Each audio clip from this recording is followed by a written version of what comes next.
আসসালামু আলাইকুম, সবাই কেমন আছেন? জুম্মা মোবারক। সবাইকে জুম্মা মোবারকের শুভেচ্ছা রইল। শুক্রবারের সকাল সকাল সকালবেলার নাস্তা শেষ করে দুপুরের আয়োজনের জন্য শুরু করে দিলাম রান্না বান্না। তো যাই হোক, এখানে আমি মাংস ভিজিয়ে দিচ্ছি আর একটু একটু করে মাংস ফুলছে আর আমি সেগুলোই ধুয়ে পরিষ্কার করে নিচ্ছি আর কি। এভাবে আমার রান্না বান্না চলে। আর আপনাদের ভাইয়া বলতেছে একটু মিষ্টি জাতীয় কোনো আইটেম রান্না করো। তা আমি আজকে ভাবলাম যে পায়েস না করে একটু নাচাই রান্না করি, কারণ এদের মধ্যে অনেকগুলো নাচা ছিল, সেগুলোই বেঁচে গেছে। তো অনেকগুলো নাচা আর বেশি দিন রাখলে হয়তো নষ্ট হয়ে যাবে, তো ভাবলাম নাচাটাই রান্না করে ফেলি। তো নাচাটা রান্না করতে গেলে কিন্তু আমি পরিমাণ বুঝি না, মনে হচ্ছিল যে না দুধ ঠিকই আছে, পরে দেখা যাচ্ছে এটা টেনে নিছে আর কি। তো যাই হোক, একটু নরম নরম হলে বা একটু দুধ দুধ থাকলেই নাচাগুলোর মধ্যে খেতে বেশি ভালো লাগে। পরে শুকিয়ে গেছে দেখে মেজাজটা খুবই খারাপ হয়ে যায়। এরকম হলে মাঝে মাঝে ভাবি যে আর একটু কম দিলেই তো পারতাম। যাই হোক, আর আমি ভয়েস দিতে গেলে তো আমার একদম দম বন্ধ হয়ে আসে, কেন জানি একটানা আমি সুন্দর করে ভয়েস দিতে পারি না। তো এর মাঝে আপনাদের ভাইয়া আবার বাজারে গেছে, সে আবার বাজার থেকে কিছু সবজি এবং মাছ নিয়ে আসছে। মাছগুলো হচ্ছে বাটা মাছ আর হচ্ছে তেলাপিয়া মাছ, তো ওগুলো কেটেই নিয়ে আসছে। তো কাটাকুটির জন্য অনেক বেশি ভালো লাগলো যে আমি যেহেতু একটু অসুস্থ আর বেশি সময় নিয়ে বসে থাকতে পারি না, আর মাছগুলো কেটে নিয়ে আসলে আসলে অনেক সুবিধাই হয় আর কি। তো এখানে নিয়ে আসছে হচ্ছে মাছগুলো অনেক সুন্দর এবং আঁশটা টেস্টাও ছিল না, একদম খালি একটু ধুয়ে লবণ টবণ দিয়ে ধুয়ে রাখলাম আর কি, ফ্রোজেন করে। আর এখানে আমি সে মাছগুলো দেখেন কত সময় নিয়ে, অনেক সময় নিয়ে ধুচ্ছিলাম মাছ মাংস এগুলোই আর কি। তো আসলে দাঁড়িয়ে থেকে যতটা কাজ করতে পারি, বসে থেকে কাজ করা খুব একটা হয় না আর কি। তো এইভাবে আমার দিনকাল চলে।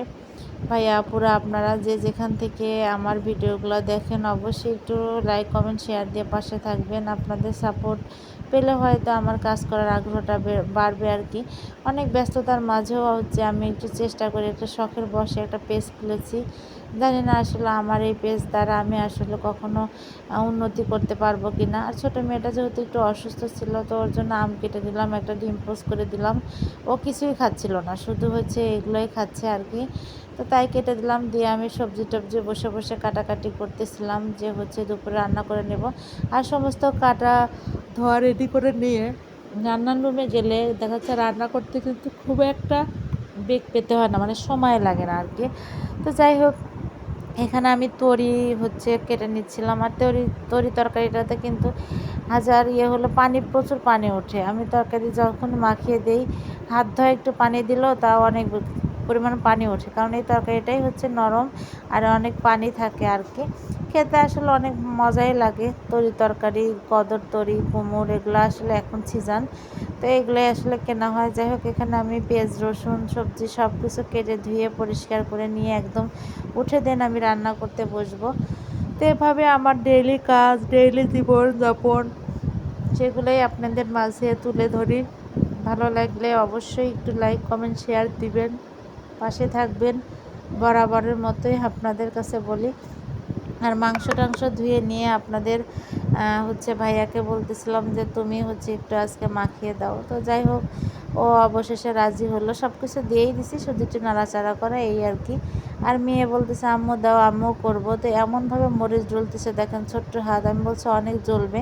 তো আসলে মেয়ে বাচ্চাদের একটু টুকটাক কাজও শেখান লাগে। আর আলহামদুলিল্লাহ আমার মেয়েটা মাশাল্লাহ সব কাজই পারে, যেটা সত্য কথা। নুডলস রান্না, পুডিং বানানো, কেক বানানো, তারপর হচ্ছে রান্না বান্না, টুকটাক মাংস রান্না সবই শিখেছে। আমি অসুস্থ হলে যাতে টুকটাক আমাকে রান্না করে খাওয়াতে পারে এই আর কি। তো আর বাবা বলতেছিল এভাবে সব কিছু দাও আর সুন্দর করে মাখাও। দেন ওই সুন্দর করে সব তরকারিগুলো মাখাই দিল। বিশ্বাস করেন তরকারিটা এত বেশি মজা ছিল, ছোট্ট হাতের মাখানো। সবাই ভালো লাগলো অবশ্যই কমেন্ট করবেন। সুন্দর করে মাখিয়ে দিয়েছিলাম, মজাও হয়েছিল তরকারিটা। মাশাল্লাহ মাশাল্লাহ, আসলে মেয়ে বাচ্চা থাকলে একটু উপকারই হয়। তা আমি আসলে ওকে দিয়ে খুব একটা কাজ করাই না, ও দেখে দেখে কাজগুলো শেখে আর কি। আর আমার ননদ আছে না, ছোটো ননদটা ওর মতো, ওর কাজকাম সবার ছোটো ফুপির মতো অনেক বেশি পরিষ্কার পরিপাটি। আমার ছোটো ননদ তো আল্লাহ যা দিছে আহামরি নাই কিছু, তারপরে ওর মধ্যে ও অনেক সময় টিপটাপ একদম পরিপাটি হয়ে থাকে। ওর বাসায় গেলে অনেক শান্তি শান্তি ফিল হয়, একদম অনেক ক্লিন। অনেক শুচিবাই, একদম রান্না বান্না এক্সপার্ট। আসলে ওর মনে হয় ওর ফুপুর মতোই হবে। যাই হোক, আলহামদুলিল্লাহ ফুপুর গুণগুলো থাকা ভালো, কারণ পরিষ্কার পরিচ্ছন্নতা আমিও পছন্দ করি। দেন হচ্ছে মাংসটা হচ্ছে নেড়েচেড়ে দিচ্ছিলাম, আর মাংসের মধ্যে আস্ত রসুন দিয়ে থাকি। আপনারা দেন কিনা জানি না, দিলে অবশ্যই অনেক ভালো লাগে। তো এখানে একটু আলুও দেবো। ছোটো মেয়েটা আবার আলু পছন্দ করে, আর আমার বিশেষ করে আমার ব্যক্তিগতভাবে আমার মাংসের চেয়ে মাংসের মধ্যেকার আলুটা অনেক বেশি ভালো লাগে। আমি তো অনেক বেশি আলু লাভার, আলু পছন্দ করে। আর এখানে পাটের শাকও ভেজে নিলাম, আর একদম গরম গরম ভাত আর একদম শুকনো মরিচ ভাজি, আর এই পাটের শাক হলে আর কিছুই লাগে না।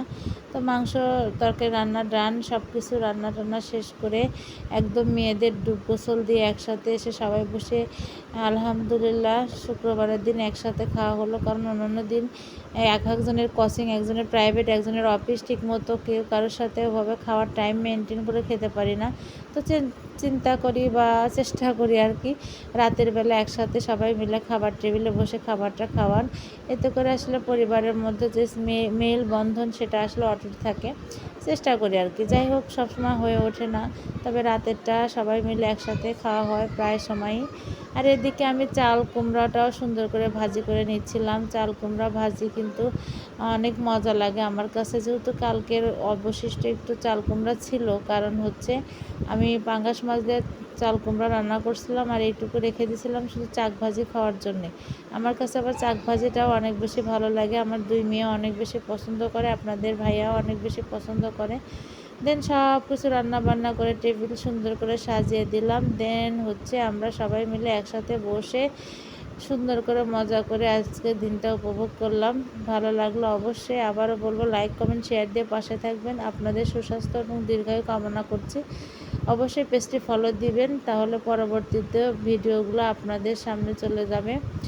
আর কি এত বড় লং ভিডিও আসলে অনেকে দেখে কি দেখে না জানি না, তবে আমি প্রতিনিয়ত কষ্ট করে আপনাদের উদ্দেশ্যেই সুন্দর সুন্দর ভিডিও আপলোড দেওয়ার চেষ্টা করি। জানি না কতটুকু সুন্দর করতে পারি, তবে চেষ্টা করি। ভালো আসলে এডিট করতে পারি না, বা ভালো মানের ফোন হলে হয়তো আরেকটু ভিডিও কলটা অনেক ভালো হতো। যাই হোক, চেষ্টা করি। তারপরেও দেখেন সব কিছু সুন্দরভাবে একদম টেবিলে সাজিয়ে দিয়েছি। দেন সবাই মিলে যখন একসাথে খেতে বসলাম, আলহামদুলিল্লাহ অনেক বেশি ভালো লাগলো। আপনাদেরও নিশ্চিত ভালো লাগবে। ভালো লাগলো অবশ্যই। আবারও বলবো আমার পেজটা ফলো দিয়ে পাশে থাকবেন, আর আমাদেরকে সাপোর্ট করবেন। আপনাদের সহযোগিতা, আপনাদের সাপোর্ট আমাকে এগিয়ে নিয়ে যাবে ইনশাআল্লাহ। আল্লাহ হাফেজ, ভালো থাকবেন।